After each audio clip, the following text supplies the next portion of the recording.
ఓకేనండి, అందరికీ నమస్కారం అండి. నా పేరు బి మధుసూదన్ రావు. నేను Shri Kavya all departmental exams coaching centre Nizamabad నుంచి మాట్లాడుతున్నానండి. ఇక మనకు పోస్ట్ మ్యాన్ ఎంటీఎస్సీ ఎగ్జామ్కి ఏదైతే 31 ఆగస్టున జరుగుతుందో దాంట్లో మనకు జీకే పార్ట్ నుంచి 10 క్వశ్చన్స్ ఉంటాయండి. మీకు అందరికీ తెలిసిన విషయమే. ఈ జీకే టైప్లో అన్ని రకరకాలుగా అడుగుతున్నటువంటి దాంట్లో they in every year question paper they are asking about dance formats అండి. క్లాసికల్ అండ్ ఫోక్, శాస్త్రీయ లేదా జానపద నృత్యాల గురించి అడుగుతున్నారండి.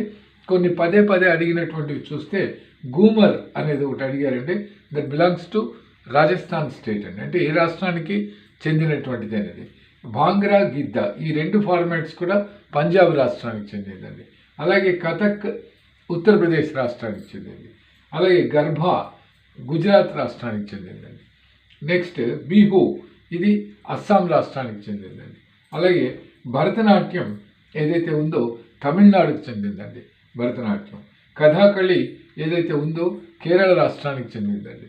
అలాగే లవణి ఫార్మాట్ అనేది మహారాష్ట్రకి చెందిందండి, లవణి డ్యాన్స్ ఫార్మాట్. కూచిపూడి ఆంధ్రప్రదేశ్కి సంబంధించిందండి. అలాగే యక్షగాన అనేది కర్ణాటకకు సంబంధించిందండి. ఇవి పదే మనకు నంబర్ ఆఫ్ టైమ్స్ అడిగినటువంటి డ్యాన్స్ ఫార్మాట్స్ గురించి అండి. ఇది మీరు కూడా ఒకసారి నోట్ చేసుకొని మీరు కూడా ఫాలో అయితే మనకు రేపు వచ్చే ఎగ్జామ్లో 1 or 2 క్వశ్చన్స్ ఇట్లాంటి వాటి నుంచి కూడా రావచ్చండి. డ్యాన్స్ ఫార్మాట్స్ ఇంకా certain type of questions repeatedly they are asking. We have to be ready for this అండి. ఇది కూడా మీరు అందరూ చూడండి. ఎవరైనా సబ్స్క్రైబ్ చేసుకోకపోతే చేయండి. మీ ఫ్రెండ్స్కు మీకు తెలిసిన గ్రూప్స్ అన్నిటికీ కూడా ఫార్వర్డ్ చేయండి, ఎంకరేజ్ చేయండి. థ్యాంక్ యూ అండి. మరో వీడియోలో కలుస్తాను.